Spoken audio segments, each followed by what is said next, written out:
There we go. Hello, everybody. We're live. Look who's back. Hello. Yeah. I'm a guest presenter.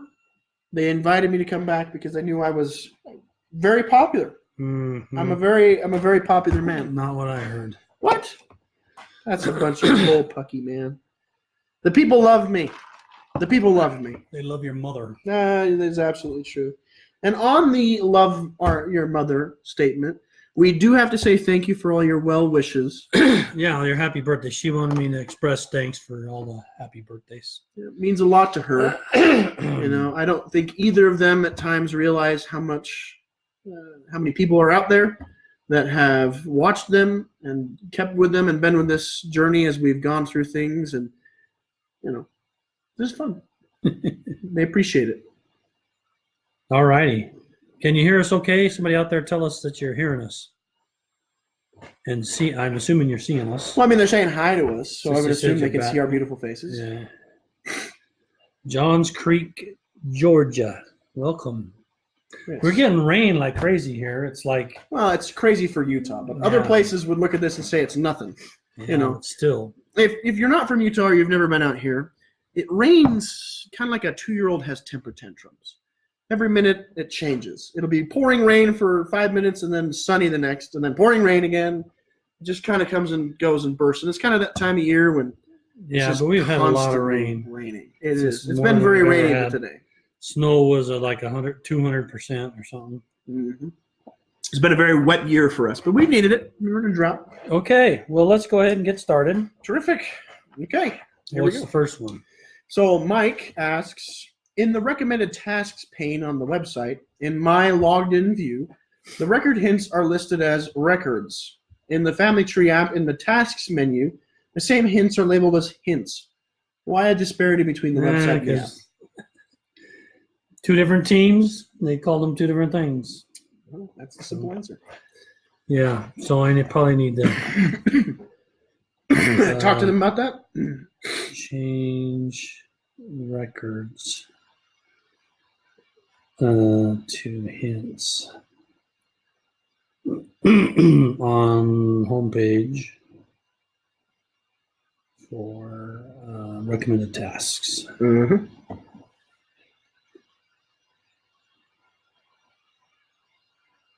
He's just making his notes. We've not lost connection. Just go silent, Okay. What's next? Moving on. Sandy says, for a future update, it would be nice to be able to organize our messages somehow. For those of us who are collaborating on a regular basis, it is challenging to find all the threads that end up being related. So maybe you could elaborate on, are there any plans to expand the messaging function? And are there any ways that people can organize their messages? I saw some plans, but I don't remember them. Okay.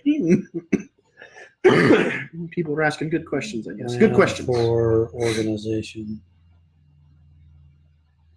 I'm trying to remember if they were going to allow you to type in a name and have it find that name in so like messages. You'd be like, I was talking to John. Yeah, type John, but I can't remember. I'm going to have to figure that out and put it on the page or talk about it next time. Okay. Sorry.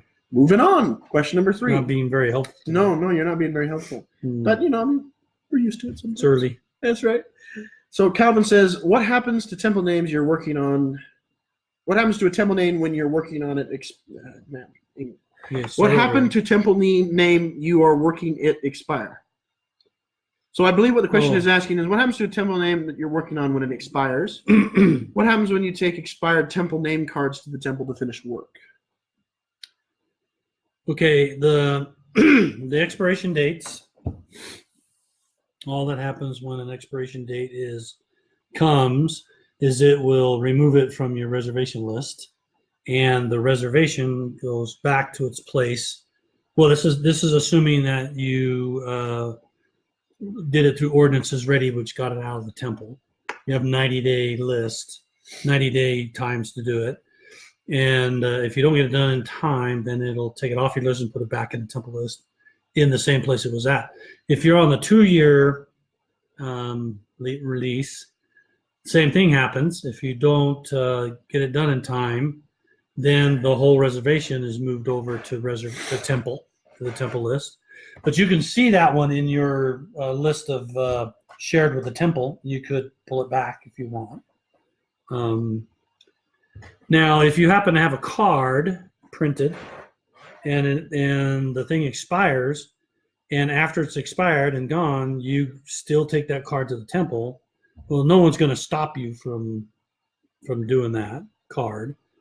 We can't ask an elderly man or woman or a gentleman to say, sorry, you can't use that card. So we're not going to do that. So you go to the temple, you do it. Now you run the risk of performing a duplicate ordinance, right? Because it could be possible that ordinance that on that pit has already been reserved by somebody else, and they've already gone to the temple. Yeah. And so you're just kind of wasting your time doing it because it's already been done. So some have recommended that you sort of check your cards before you go to the temple. Go look up the pit or whatever and see if the ordinances are done or not before you do that. If possible, only print what you need. Well, yeah, but I could see where you may print, a few, 3 or 4 cards, and then if you can't get to them. But yeah, don't print out, 40 cards and have them sitting on a pile to go do it. Print them when you need them, Okay. But that's what happens. Okay. Tricia says, when we find people listed as question mark in a tree, do you prefer the question mark be merged into known people or just unlinked? I always prefer merge over unlinked because unlinked just leaves them floater that will never be found. It just cuts them off and then they're just floating. They're just by themselves and there'll never be enough data on that person to ever be found. The reason why the question marks are there is, believe it or not, back in new FamilySearch days, which was back in 2007 till about 2012, they allowed people to be entered in without a name. And so when we created Family Tree, we changed the rules. It says everybody has to have a name. They got to have at least a name and whether they're alive or dead. And so we had to put a name in. So we put question mark because it was a universal symbol across all languages to mean, huh? So, okay. So that's why. So I prefer merging them. If it's, doesn't have any data or it matches the person, I'd go ahead and merge it. Should always merge first rather than disconnect. So for some reason, my brain is going right to like somebody floating in space. Yeah. Well, that's kind of what it's like. What's the next question? All right. Next question is from Judy. With the great advancement in DNA technology, how is that going to affect FamilySearch? Will we be able to add a biologically linked line? Well, we're still discussing those sort of things. As you know, at Roots Tech this year, we had a little booth area where you could learn more about DNA. We're investigating our role in DNA and what we should do. DNA is like the best record on the planet. Yeah, you can't get much more accurate than DNA. Yeah. So, we preserve records. So we haven't decided or announced any particular plans yet. But I know I will say that some people are already putting DNA things into the tree, and I'm investigating. We're in the process of proposing a new kind of relationship, where you can put a DNA kind of relationship in there, because you need to realize that Family Tree is not the intent of Family Tree is not build families strictly on biological or genetics. It's really about families as they existed in the real world, which could have adopted people. It could have just orphans that were part of that family for 20 years and stuff like that, grew up with that family. Those really constitute families, and that's what it's trying to represent, not just genetically same material or biological. But I want to be able to, and so people are putting in some DNA stuff, and I ask you, please, if you're putting in DNA in there, don't change the family. Don't go and add a kid to the place, because that could probably be disruptive and uncomfortable to the family. But it's okay to have that person have another set of parents or something. So just be cautious with that and add the reference to the DNA as a source, and explain why you believe that kid should be part of that family. And then, and we're going to continue to work on this, and it won't be too much longer. It'll probably take us several months to come up with a plan we want to do and then implement it. So just stay tuned. We haven't made all full determinations of what we're doing with DNA. So we're still investigating. But please don't trash a family in Family Tree that was especially a recent family just because you found a kid or you said there's no DNA between those people, so therefore that's the wrong kids. Right. They could have been proper kids that are living with them and are part of that family. Okay, so we're going to jump into the comment section. Okay. So somebody says, on a PC, how do you claim a name that is shared with the temple system? So how do you get a temple name from the system? You can't do that by just going into the person and clicking it. The only way you can get a name that's been shared with the temple is by using the Ordinance Ready feature on the website. You have to go to Temple, and there's a tab called Ordinances Ready, and you click it, and we just find one for you. We're going to give you ones off your temple list, or we're going to give you ones that are related to you in the tree, your lines. And then if we can't find anything in there, then we'll give you one off the temple list. Now we're planning to support the possibility of you going in and to an ancestor and reserving the ordinances that have been shared with the temple. You take them, so it'll show up on your list and you go do them. But that's not coming till much later. Long time. So not long time. What's long? 5 minutes. Yeah.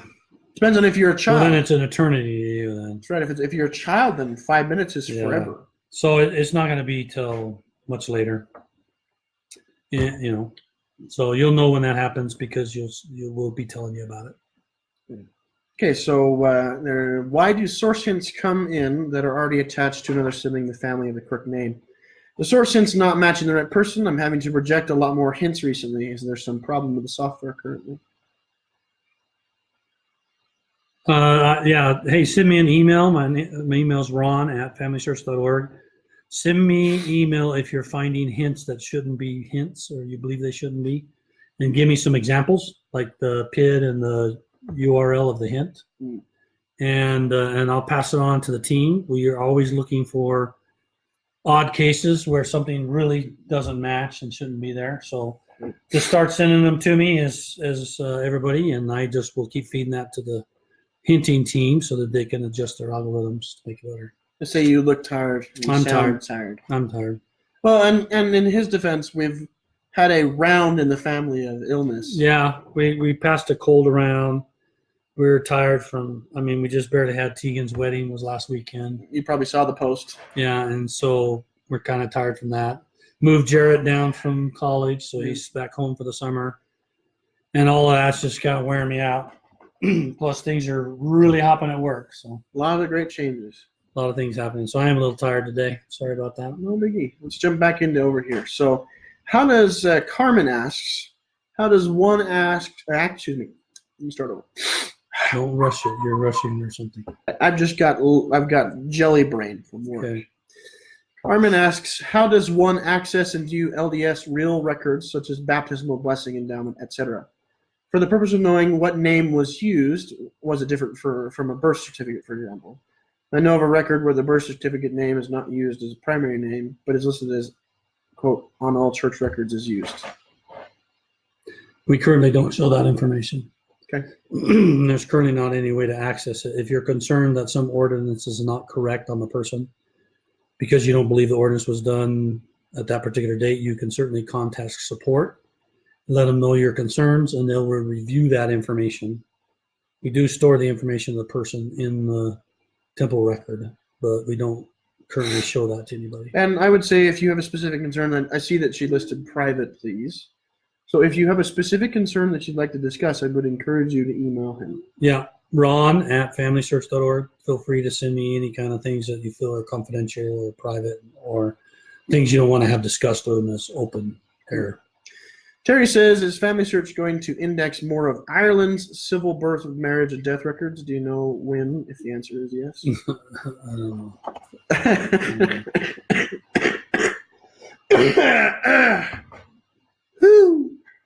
So it's Irish what? Irish civil birth, marriage, and death. He's going to look it up. Irish civil Birth and death. Huh? Birth, marriage, and death. So it's just vital, Right, basically, right. civil vital records.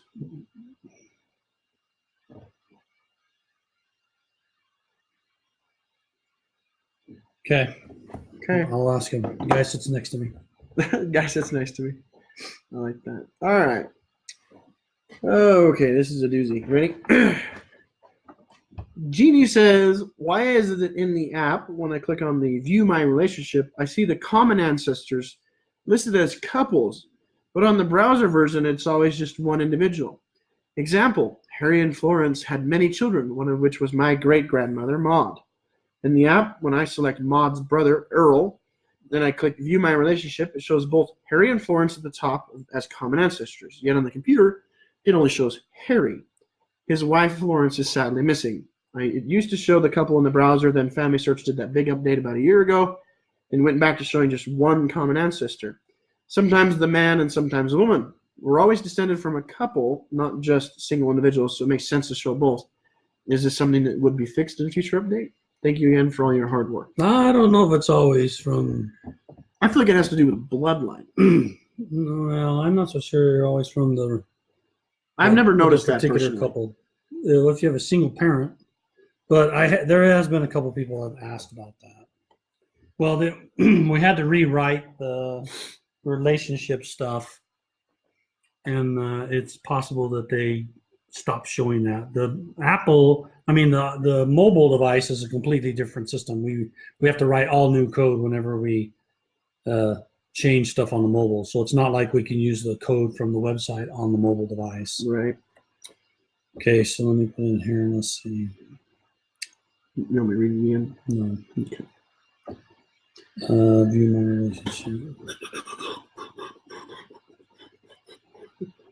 On web, not show both in the couple. Okay. Oof. Okay. Okay. Jeannie asks a second question. Before I merge two people, I always check to see the ordinance status because chances are one of the two will have completed ordinance and the other will have in-progress ordinances. And then message the person who's reserved the in-progress ordinances to let them know they no longer need to do them because of the merge. Is there any way to make such a notification automatic? She gives a suggestion of how she might think it might go, but I don't know if that's relevant. I'll have to double check, but I'm pretty sure when a merge occurs, An ordinance has been done. It's just it will say that there's this Ordinance person has no been longer completed. needs ordinances Right. on the reservation list. Now that, of course, doesn't change their card if they printed a card. Yeah, I think that's what she's asking about. It sounds like in progress, right, is after you've printed a card and maybe you're going to the temple for it. Right, because you have reserved, Right. and then you have in progress, and then you have completed. So it's just Depends in progress. on whether you're talking about something shared with a temple or something printed card. Yeah. So in progress, I think usually only comes when it's shared with a temple. And if it's shared, Okay, because I think other than that, it just says printed. you're the boss. So if it says in progress, those are ones shared with a temple, and temple's already, if it says in progress, temple's already printed it on a list. Yeah, So they're not going to go through the list and find names that they're just going to do the they're list. just going to do the list, and so it'll get done again. If it's shared with another person, I just think it says on the reservation list it's not needed. Somebody have to help me if that's true or not. I don't think I've run into that myself, but I believe that's what will happen. It'll put a message on your reservation list. I don't see anything about that. We do have some Okay. questions in there. We'll jump into the comment section real quick. Someone that I was helping asked if you could have a place where it shows all red exclamation points for problems like standardization for dates and places. For example, you can have a place where all the hints or you already do have a place for all the hints in the tree, and a place where duplicates in temple or opportunities and permission needed information are needed, help resources. So it looks like they're asking for, there's already a place for hints, there's already a place for duplicates, there's already a place for temple opportunities, or permission needed or information needed. Is it possible that there could potentially be something for like data problems like standardization? I don't think there's a place you can go look for information needed. But I have not used the helper function too extensively myself, so I wouldn't be familiar with that. But she said she's in your helper? helper resources. Yeah, she's in helper. I would assume she's in Linda. If you're out there, I'm going to assume you're in helper based on your comment. Oh, I see. You want it in the helper planner. And as you write that down, just to say, Christy did mention that it will show on the reservation list as, quote, no longer needed.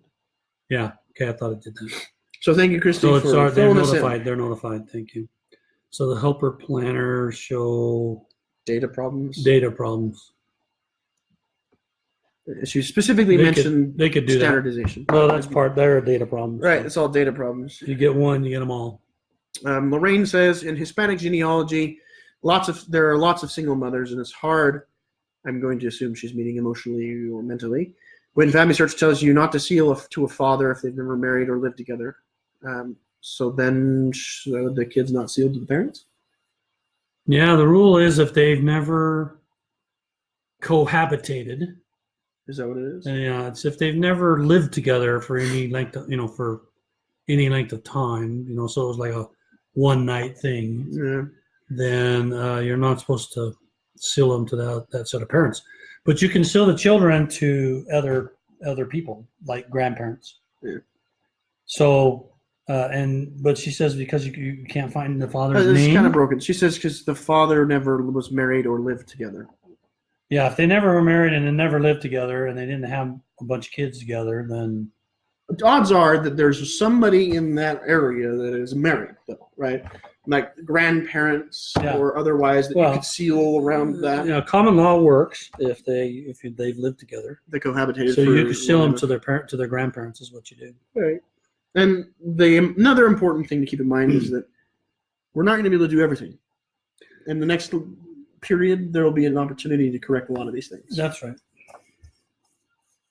All right. Just a kind of a pump-up comment. Stacy says, watching this for my son's basketball game in Utah. Thank you for all you do. My ward members really love Ordinance Ready. Keep up the good work, Ron. All right. That's great. That's terrific. Sonia Ordinance said, Ready, I really enjoyed it. So I was worried about it, being it's a great feature. People liking it. But, that was it's a big deal. It was a 3-year project. That was a big deal. It's revolutionary for us. Well, it's amazing how complex that is. Yeah, logistically. Oh, yeah. So Sonia says, how do you handle a parent that you thought was your parent on the birth certificate, but is not a biological parent?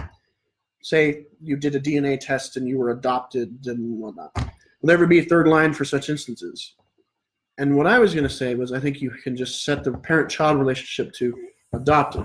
That's right. And you can have more than one parent in the tree. Yes, you can. So you can have adoptive parents and you can have your biological line. So, Sonia, the answer is yes, you can have more than one line. Yeah, just go and add a father. Add the biological father. Add the biological father, mark it as a biological relationship. And if you have let's say it's you and you have your parents on there and you find out you're adopted, you would mark your parents as you see fit, adopted or otherwise. Add the biological parents. And mark you're a done. biological. That's right. And you're done. Problem solved. Thank you for your question. Jennifer says, can we get a status update on filtering out, quote, living records we've created? So records we've added to the system as living, being able to see those as a list we've had in our living session. I know somebody's asked about this in the past. Just wondering if it's still in the works. It's still in the works. Actually, I talked to the team about it this week to come up with a plan and schedule it in. So the idea is we're going to have a list. If you go to your, to like a pedigree or something like that, up on the top, there's a little sub menu, and one of the choices is list. That's where you can go see people you're watching and see which ones have changed and see the changes. We're going to add to that list I think we're going to add a private area lists. So you'll be able to see everybody that's in your private area. And then we'll probably let you, we'll separate it by living they'll all be living. So you'll see it. There are some that have deceased, so we'll separate living and deceased. Okay, back to the spreadsheet. So it's still in the works. So Brenda asks, I've been finding a lot of family records in the newly released German christening records. Yeah. They're fantastic, but I'm wondering why it creates a custom event of baptism instead of adding it to the christening underneath the vital record. Well, there's some rule about Germans. I don't think their baptism is the same as christening. No, I think they baptize it at an older age, not at birth. That's my understanding. It was like as a young child. Yeah. Rather than birth. They So kind it's different to it's different kind organs. of surprised that SourceLinker was doing that, adding a custom event baptism. But there's a thing, and the intent of christening is not necessarily an ordinance of the church, but we used christening because it was done near birth, like Yeah, so it's like 2 or 3 days after. maybe birth. you didn't know the birth date and you didn't know the Right. christening date, so you could kind of swap. So they were pretty close to birth. Yeah. Where I think the German ones were closer to 6 or 7 or something. So, but I'm not an expert in German, but I seem to recall that was true. Apparently you're tired too. It's been a long day. Okay, let's look at some You want of to these. do? I've already did all of those. I could do one. Really? I don't remember hearing about Never Married. Where? Mickey. Yeah, I just haven't gotten there yet. We got all the way down. We got everything but the last newest 3. Okay, here we go. So Jeannie clarifies her question. She says, when I say in progress, I mean another person, not the temple, has printed the cards and would have no way of knowing the merge happened and ordinances are no longer needed if they are not watching the person in question. Right. I mean, at the end of the day, if they printed cards, the honest truth is it's going to be pretty hard to stop them from doing work at some point. Once again, if they merge and then they look at the reservation list, it says this person no longer needs ordinances. Right. But if they don't pay attention, then they'll end up doing a duplicate.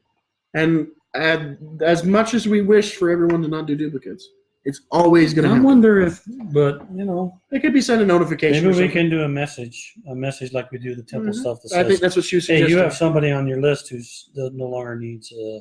That's what she was suggesting. Message, temple.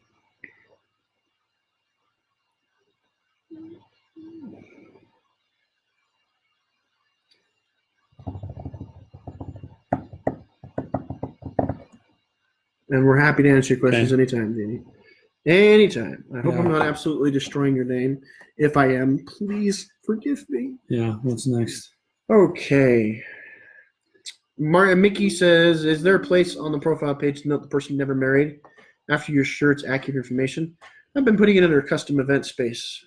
Yeah, we don't have a thing right now. We've actually built some of this already in the back-end tree system, but we haven't surfaced it on the screen because we have other priorities right now. But our plan is to eventually have never married as an option that's on the person page. I think you're going to like this one. Deborah says, I was told that if you add memories to FamilySearch but don't tag them as memories, they'll all be removed when you die. Yeah. Is that correct, or is that that is completely incorrect. I knew you'd like that one. When you upload memories to your gallery, those memories stay there forever. Even if you tag them or not tag them, they don't go away. And so we're investigating ways that we may expose gallery for people who are deceased.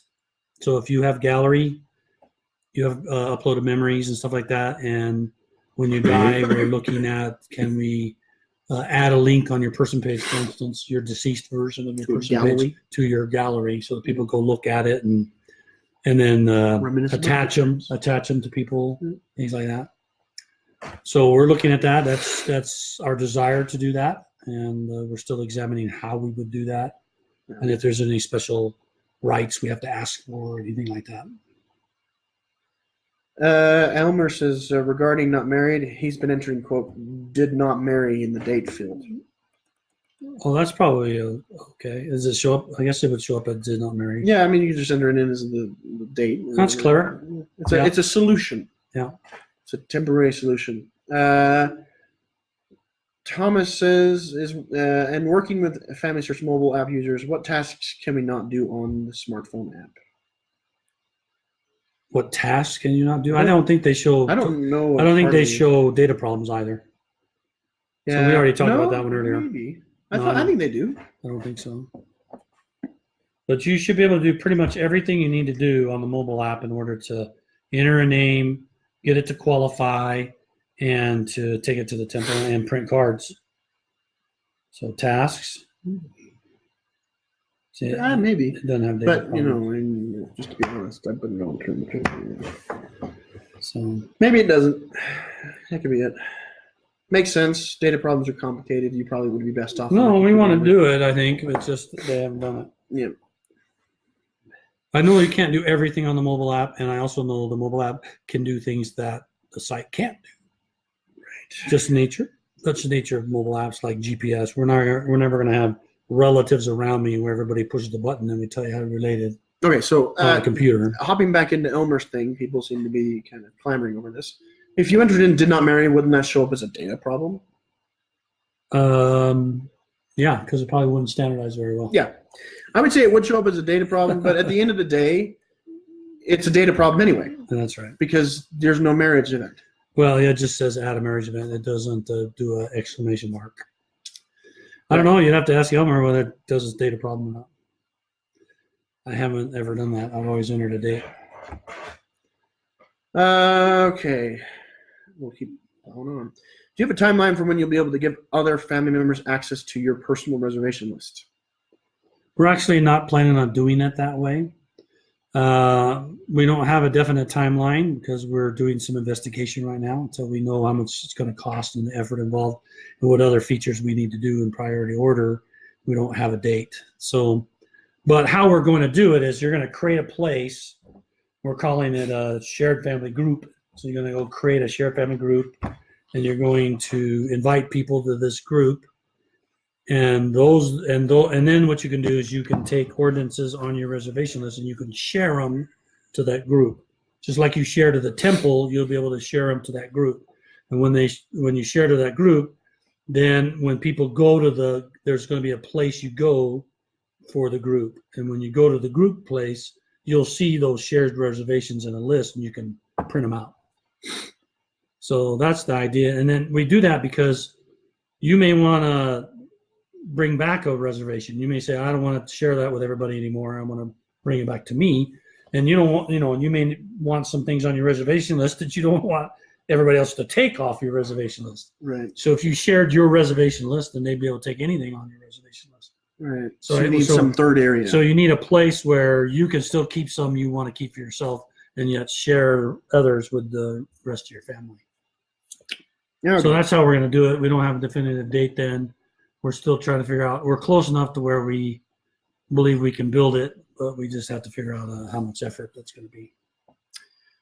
Someone says they've noticed recently that when I look up something for another person, I started getting hints for the people I looked up, but they're not in my family tree. That's probably true on the mobile app. So if you have the mobile app, that's probably true. And the reason why is when you help somebody, and I'm not talking about using helper mode, because you can do helper mode when you look up people in your own account. You're on the mobile app, you're in your account, and somebody says, hey, could you take a look at this PID? And you go, yeah, sure. And you go or find this person on the mobile app, and it shows it on your mobile app. Well, then what the mobile app does is when they're looking for tasks, they look at anything that's in your database. So when you look up something for somebody else and you're not in helper mode, that's now in your database. And so you will get tasks recommended for that. Same thing happens on the website, by the way. If you're wandering around your line and somebody calls you on the phone or sits next to you or whatever and says, hey, could you look at this PID for me? And you go in and type in the PID, it'll show up on your recents list. Yep. And you have to remove them from the recent list. Now, Ordinance Ready, you can only get family names, right? No. Is that a question? They said they don't like finding names that aren't their family. Well, the purpose of Ordinance Ready is to provide you the ordinance you want every time you go and ask. Okay? It's sort of like, you want to do that ordinance? Okay, we'll give you one. And we look everywhere we can look for a family name. If you don't have a family name that's ready for that ordinance, then we can't give it to you. So remember, the first place we look is we look on your reservation list. If we can't find ordinances on there that you can do for the one you requested, then we look at ones you shared with the temple. Yep. And if we can't find ones that you shared with the temple, if we do, we'll pull it back and give it to you. If we can't find one of that ordinance that can be done, then the third place we do is we go and look at the temple file, the shared with the temple from anybody, and find you a related name on that shared with the temple list. If we can't find it, then the next thing we do is we walk your tree and try to find a green temple in your tree. If we can't find it then we give up about finding a related one and we give you one off the general temple list. So We try So they try their hardest. We try to be every family. place to find a related name first. And if we can't find it, now that doesn't mean you don't have related names. It just means you don't have related names that either qualify or have a data. If they have a data problem, we won't give you one if it has a data problem. If it doesn't qualify because it's missing some information, we won't give it to you. So sometimes you have to wander through your tree, do those recommended tasks, and then you'll make one qualify, and then Ordinance Ready will find one for you and give it to you. Okay. So, but the intent of Ordinance Ready is to always find. I mean, I would think you would appreciate that as opposed to saying, no ordinances for you today. Yep, you don't get to go. No soup for you. No soup for you. Yeah. So, well, Ordinance Ready is intended to always give you ordinances. Yep. Okay. Nancy asks, do we know if the 1921 British Census will be something we will eventually have access to on FamilySearch? Don't know. It depends. I don't know. I don't know the rules of British censuses, whether because other partners or other people could pay and lock those up, and potentially we don't have it. So it's the what is it? German? British. 1921.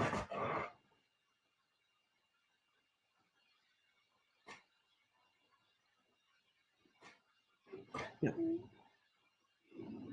Okay, we'll find out and have that answer. A couple of people are talking about a chart with whom you ask permission next of kin to do some work in Spanish or English. Oh, okay. Well, there's no chart. I'm thinking like an image that like shows you like you go up this way and over this and you ask that person. Oh no, we don't show living people. So if you have somebody that's not directly, maybe not like an actual chart, but like you need to ask this person. If there's no direct relationship, if you're not going up and you're not going down, and you start going sideways, you have to ask permission of a living person. Can we just go over who that's supposed to be? Okay, so the rule is, we can't show you who those living people are. They may not even be registered in the system. You just got to do some research and see if you can find some living birth certificates or birth certificates or something. Find out who those kids are.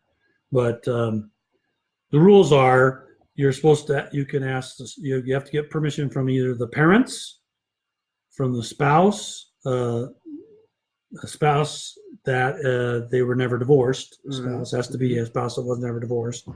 So you can get permission from the parents, from the spouse, from siblings, and from children of that couple. So any of those is fine. We ask you to be sensitive to the spouse's wishes. So if they've said they don't want them, having ordinances done, then you don't do them until she's gone and somebody and one of the other family relatives are willing to give you permission. If you're interested in a form that allows you to get that permission, you can contact support, send them a support case and say, I need the form that tells me that people can sign that says I have permission to do that, and they'll send you right away. It's just a small little tiny paragraph that you have to have them print on a piece of paper and have them sign it. So, is it okay to work on people that you're not related to? Absolutely. It's easy to get carried away. If you find information and you have that data right in front of you, please go ahead and add those people in. Do that work because all the work has to be done, and all you're doing, and the families will be grateful to you that work is done, and work meaning all the data and the family construction and the children and the parents and the spouses are all entered in Family Tree. They will be grateful to you and really, pray for you and be happy for you and grateful to you for doing that work for them to get it in the tree, so that when they come, they'll find ordinances ready to go. That family finally either starts doing family history or discovers the gospel and decides to join the church, and what a blessing it would be if they logged in and their lines are there. Like, I could just think of as a missionary, there were so many times that I was like crossing my fingers as we're putting people into the system, like people that were interested in learning more. We were putting new converts and stuff and getting them doing stuff. And I remember there were a couple times when we hooked into a family that had similar things done, and it was like this boom. And then they were like, I want to go to the temple. And then they were like, oh, you know what? I'm going to be clerk in the ward. And then they were like, you know what? We're going to get sealed. Yeah. So you do not understand what the impact of what you can do will have on people. Just the simple addition of information. And this is what's great about FamilySearch. This is something I wish everybody understood. Cooperation and collaboration will change the world. Yeah. You'll change people's lives by just doing what you do best. I'm going, I promise. Okay, that's okay. That's okay. I merged 2 duplicate records from my great uncle, and after I did that, his temple work disappeared, Jana asks. And now lists the work is not available. What do I need to restore the temple work? No, I'm answering it. You did your talking already. So the most common case for not available showing up on an ordinance tab means that somewhere along the way between those 2 people you merged, one of those persons was previously marked as a female. In your case, you said it was your uncle. So somewhere along there, probably the other person was marked as a female, and then somebody changed it to a male.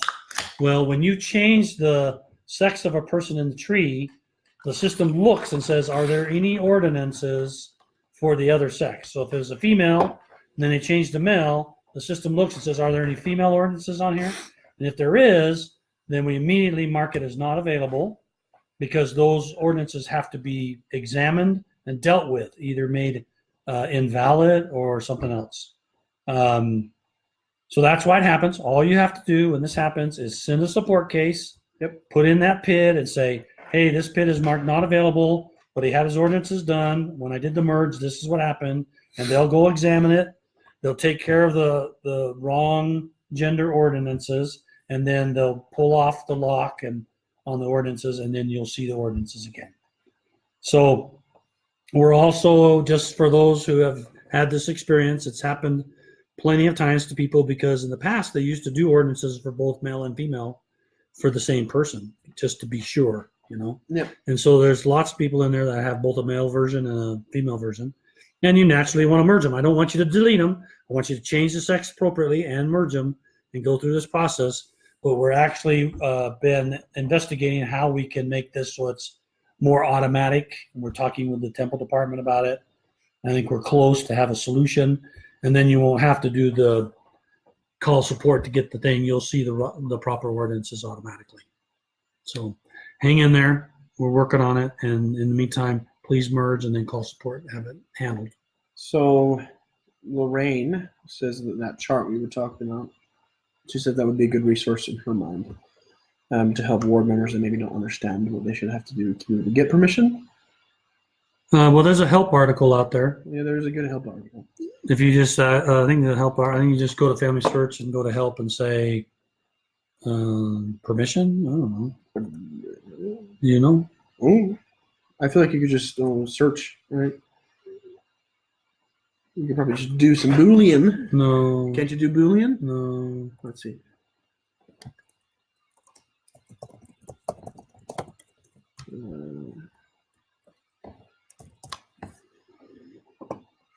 Right here. Ask permission from the closest living relative. If you type in get permission in the help center thing, it'll come up with the first thing. And I think it says, and right in there, it has the paragraph that you need to have them fill out and sign. So it's go in there and it's called ask permission from the closest living relative. Yeah, what is that? It's an article on broadcastliveliest.org. When was that printed? I have no idea. So it's 2012. 2012. Okay. So don't imagine the policies changed that much. We can. I can click and Here's put this LDS.org. I can post it on there. Somebody can post the article link. Why don't you just do it real quick? Oh, I guess I can do it. Will that write a comment thing? Yeah, just put it in the comments. We're going to throw the article in the comments for anybody who wants to grab it. We're going to throw it right in there. There. Did I enter? I don't know. Did it post? I don't know. You got problems. It doesn't show. Let me go see if it did. I don't know if it did. Yeah, it did right there. Yeah, I put a link in there to that article. So there's a link in the comments for you. Okay, what is another question? You want to go back to the chart? Yeah. Okay. Sherry says, when attaching a record hint, would be great if the date and location could be moved over separately. Example: I know. a person has a She's asking, but keep going on. So I'm trying to. person has a date of birth, but no birthplace. The record hint has both a date and location, but nothing will transfer over from the hint because there is already something in the birth field. Have to go to details page and enter the birth location. If the birth is two different fields, we can move it over separately and ensure that we're not missing information. Yeah, we don't do that because they're a compound conclusion. It's birth, and then the birthplace goes with the birth date. So we keep them together. This is an issue with the source linker, and the issue with source linker is that we don't have significant issues with the source linker allowing you to change data on the person, as long as they follow the rules of family tree. And and we're working on it. We've been analyzing and discussing a new way to do source linker in the UIs to facilitate this.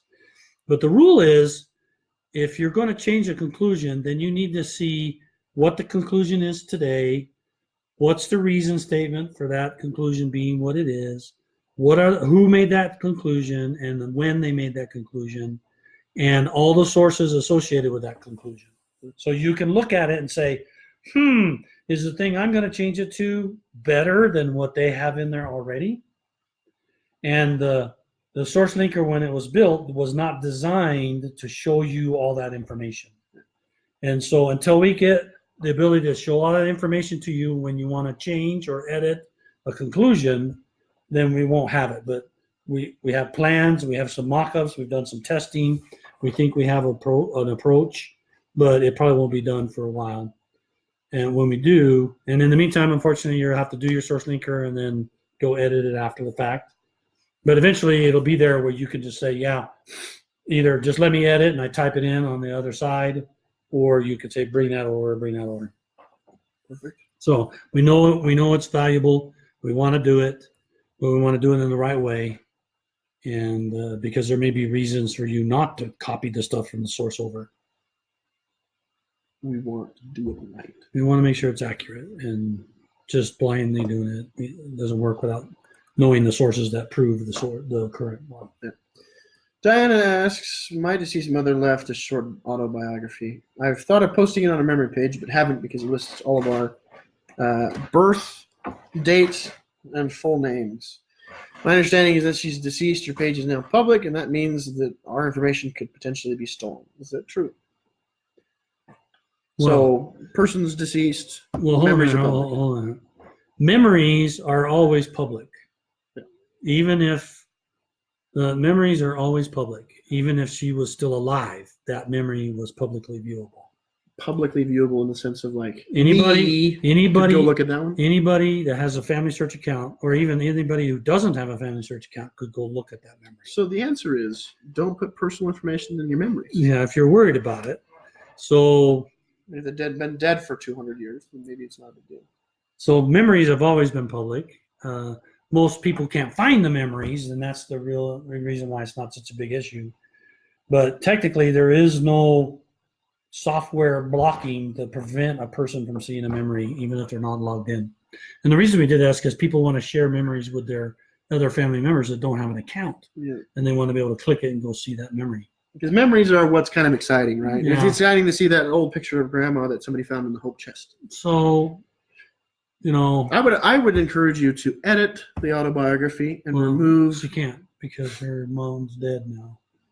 So what you need to do is, I would create a support case. Well, she says that she's thought about posting it on her memory page, but hasn't. Oh. Which means it's not on there. Edit the obituary and cut out those things. Yeah, I would just edit the obit or the autobiography and remove the sensitive information. Yeah. Leave your first name and delete your last name and her maiden name you're concerned about, as well as your birth dates, because that information is going to be preserved on your own page. That's right. And when you die, someone will have all that information anyway. I think that's probably a reasonable suggestion to just edit it. Right. Okay, moving on. Gary has a two-parter. Yeah, well, it's two separate different questions, actually. 3. Gary says, it seems like in the last few months, the accuracy of hints has declined significantly. In the past, they seem 90% of the time. Now it seems like it's like 60%. He's talking about the hints seem to be less accurate. And I think what we said earlier is also applicable here. If you have specific instances of hints that are no good, please make sure you send them to him. Right, Ron at FamilySearch.org. And his team will be happy to review them, and they're always looking to refine their algorithm. We have to constantly refine, because if you get a new set of records, they're usually different from a different country or a different time. Yeah, and so they change the census every year. And so we have to change our algorithm to accommodate for those different languages or different cultures. And be honest with you, we've done some things to try to help obituaries that I think have weakened some of the hints. So we need all the examples we can get. I keep telling the team, you're causing problems because people are telling me about it. But the best way to do it is to have concrete examples. So you can be part of this effort by sending him information. URL to the hint, to the record, and the PID. I feel like we could do an Uncle Sam ad. Maybe. Ron wants you to be a part of the effort. Shall we do a couple on the Facebook Live? Yeah. Okay. So Carrie says, how often is the sitemap updated? I seem to have noticed a few broken links. Not often enough. Okay. Just out of curiosity, are we planning a refresh soon? Yeah. Okay. So now you look like they'll update it. We've kind of gotten a little sloppy there. Gotten a little sloppy. Jeannie says, I noticed the button that goes to my watch list is actually plural lists. You said that our living people in the tree will be becoming another list. Right. Are there any other lists that are coming? No. We've talked about other ones, but we know we're going to do the read between the lines, man. They see lists, so they start panicking. No, I think they're happy about it. I know, that's what I'm saying. Somebody asks where I go to school. I attend Utah State. I'm an Aggie. He's a Cougar. Mm-hmm. That's okay. So we're technically competitors. Yeah. Go Aggies. And then when is shared living family trees coming? We have no plans for that. No plans. We're still investigating. We started a second round of prototypes where selected individuals based on their behaviors are being asked to join, and then, meaning on the mobile, only on the mobile app, and then asked to sponsor a family shared group and try to get members of the family to participate, and then give us feedback on what's successful, what's not successful. We want to make it small, and we've done just sort of a hacky thing together, because this is going to be very extensive, this work, and very costly, and we want to make sure that we don't spend time doing it if it's not the right thing to do. So I have no date for you. I have to rub in your face because they're cheering for me. Go Aggies, go Aggies. Oh, that's okay. Hey. Show me Scotsman. I have no problem with people. Somebody says, how big is the team that works on Family Tree? We don't advertise that. Okay. But we're not the largest. We're by far the smallest in the industry. So. But they get the lower. But we get blessings. What are the current use content statistics for FamilySearch?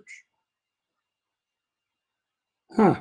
Well, Family Circle question? I'm sorry, Elmer, we must have missed your question. Let me go back and see if I can find it while he looks that up. Let's see, what can I show you? I'm going to tell you. Elmer, I don't know if I'm finding your question. He says, what's this question to Family Circle? I don't know about Family Circles. I've never heard anything about that. Elmer, do you want to just put your question back in there again? I can't seem to find it myself.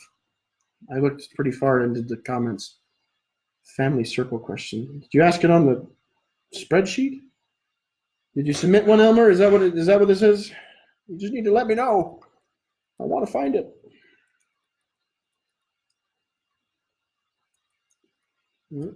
Okay, let's see. There it is. There it is. Found it, Elmer. He was on the chart. Okay, go ahead and ask the question. He says, when will family circles that permit directly related living family tree users to view and share? Well, he's talking about shared living. Oh, same thing. How will the feature work, and how many generations will they need to see each other? So the feature will work as an invitation-only area. Yeah, you invite each other. So there's not any limits on what generation, how far up you go. I mean, if grandma and grandpa want to be involved and the grandkids want to be in there too, by all means. All right. Let me give you a little stat here. He's going to give you some numbers. That doesn't look very right. Well, that's 2018. That's 1/2/18. So I don't know if your thing is not populated all your list there, but that is.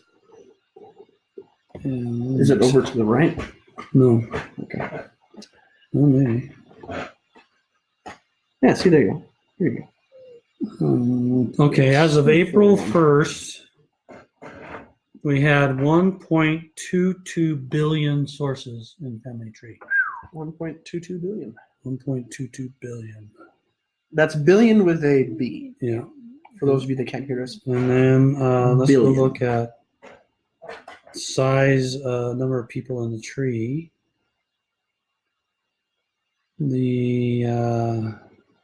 This will be as of 1st of May. There were, interestingly enough, 1.23 billion persons in the tree. Wait, one more time. 1.23 billion persons in the tree. It's crazy, people. Look what you're doing, man. This is great. Yeah. So, Elmer, we answered that question a little earlier. There's currently not any necessary timeline for shared living. Yeah, we have no committed dates for that. We're still investigating. But it will be available on PC. It's not going to be something that's mobile only. Oh no, it'll work in both website and the mobile. Yeah, he's not a mobile guy. He's a PC man. Right. The prototype is being done on mobile because that's the fastest place we could do it with the least amount of energy and effort. All right, simpler. It's simpler in the programming world. Correct me if I'm wrong. It's simpler to write programs for phones than it is for computers. Not necessarily, but I said sometimes. But the team had some cycles to do it, so we had them do it. Okay, so I hope that answers your question, Elmer. Leanne says, when will we have access to the 1950 census? But somebody actually said it'll be released in 2022 there's a 72-year privacy for U.S. census. Right? There's a 72-year. Thank you for answering that. Yeah. So the simple answer there is we got to comply with U.S. privacy laws. 22, and then it's got to be indexed. Yeah. So keep up on your indexing. Yeah. Sharpen and hone your skills so that when the 2022 comes out, you can just peel through that. Well, 1950 census is going to be really good. I was going to say, it's going to be good data. It's going to be the best data we've ever seen. It's going to be great. I'm excited for it. Okay. So thank you, Nancy, for helping us answer that question, as well as Deborah. We appreciate it twofold on that. Why can't consultants help members with only the helper number and birth date? Sometimes members don't have a username as they don't use computers or smartphones. I don't know if I understand the question. Well, they have to have the username in order to log in. Yeah, they have to have a login information to be able to get in to FamilySearch. And if they don't, as a consultant, hold on a minute here. Read the question again. You're answering the question without me understanding. I don't know if I understand it entirely. Yeah, he's better than me. You guys can give him all the thumbs up you want because I'm terrible and he's terrible. Yeah, so do it and read it to me. Why can't I'm going to read you exactly what it says. Listening? Are you paying attention? I'm listening. Are you paying attention? Why can't consultants help members with only the helper number and birth date? Sometimes the members don't have a username as they don't use computers or smartphones. If they don't use computers or smartphones, then they don't probably have an account because you can't get an account without a computer. So somebody somewhere register them. Now, if you're in the same stake, you could go into the consultant planner and you could see their name on the stake list and click their name, and then you can help them. When you click their name, it'll send them a message. If they don't use computers, maybe they have email, and they'll send them a message that said, "Are you okay with letting this person help you?" Because they're going to see your living and everything. So that's the question there. Okay. You still want to find something there? I'm digging around. I'm digging around. Keep going. Okay. The FamilySearch and Family Tree apps have a feature called View My Relationship. Can the text relationship descriptions found in Family Tree be added to FamilySearch? Can these relationship trees be printed similar to Relative Finder? Gary asks. What is it? Relative Finder. View My Relationship. So my understanding. Yeah, View My Relationship currently is not printable. So he wants the text relationship descriptions found in Family Tree be added, I'm assuming, to the FamilySearch app. Because he says Family Tree be added to FamilySearch, which I'm going to think he's thinking of the app. the app tells you third cousin, twice removed, Yes. whatever, and he wants that on the website. Yep. We're actually trying to figure out a different way of doing that Oh, because that doesn't actually translate in any language. And we'd like to, I mean, if we offer it, we'd like to offer it especially on the more website, than we'd English. like to offer it more than English. And so it is so complex when you get out of, English. yeah, Because everyone has a different way of saying the same thing. everybody has a different way. Not just changing the words, the phrasing and everything's different. Right. Okay. Bob says system won't let us attach memories to a particular deceased person. Why? No idea. You Why have don't to you send the PID to You have Bob? to tell me the PID. I have to know the actual PID of the person. So, Bob, if you're out there, I would say just email him, ron@familysearch.org. Give him the PID. Tell him exactly what the problem is. He'll take a look at it and see. Yeah, We'll work on this no together. problem. No problemo. Okay. Gary asks another question. He says, I had a best friend from high school who was only a child and passed away as an adult. Oh, excuse me, was an only child and passed away as an adult about 10 years ago. Both of his parents had passed away prior. He was married and divorced and living with another partner at the time of his death. I started researching his family line to try the challenge of starting family history research from scratch and have found over 225 different names. Is there any way I can get the temple work started for those names? There is no one to request permission from that is still alive, I'm going to say. I'm going to add this to his knowledge. I would contact support and ask them. Yeah.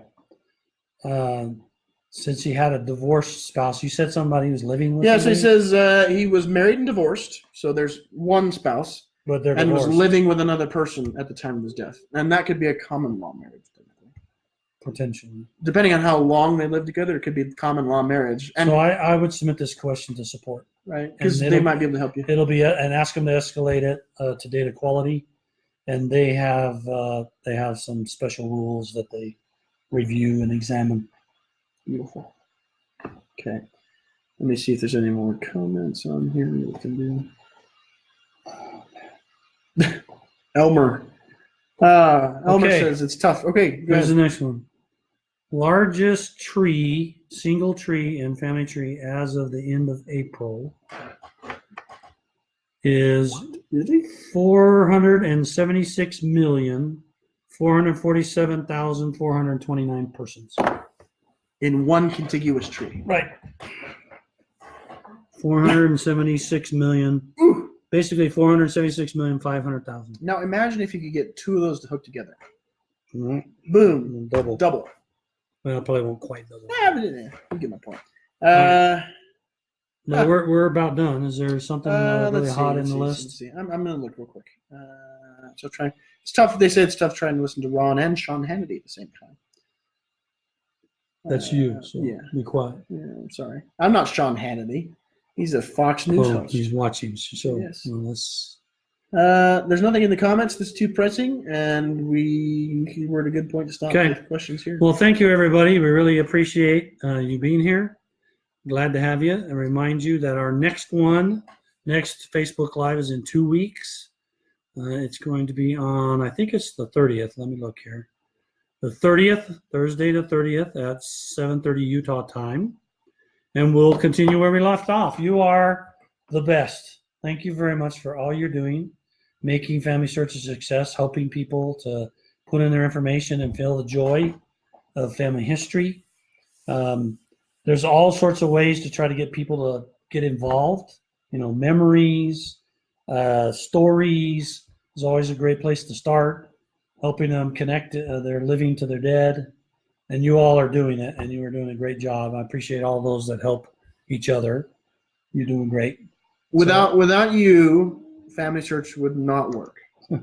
It certainly wouldn't be able to offer the kind of experiences we offer without the work that you're doing and the help you're providing. So thank you very much. As always, if you have something that you need to talk to me personally about, the best way to get a hold of me is to send me an email, ron, @familysearch.org. I answer all my emails. He does. He genuinely does, because we so- get after him constantly for never stopping.